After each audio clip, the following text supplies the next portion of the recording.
Hi everyone, welcome back with me again in the channel. On today's video, I'm going to show you how you can add your favorite song to the music pick on Instagram story. So here, let's start by opening your Instagram and then click on the your story.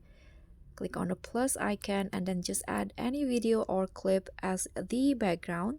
So I'm going to just use a photo, for example, and I'm going to use this photos right here, and then here click on the sticker icon at the top to add the music pick sticker.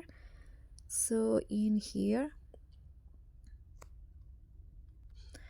click on this add yours music.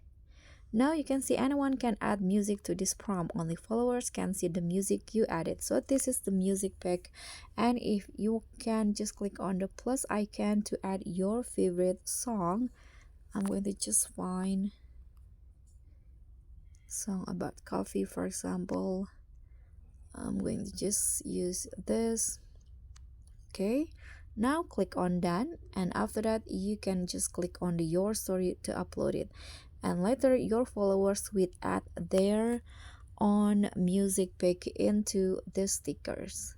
So that's all for me. Thank you so much for watching. Don't forget to like, comment, and subscribe. Also click on the thanks. Bye.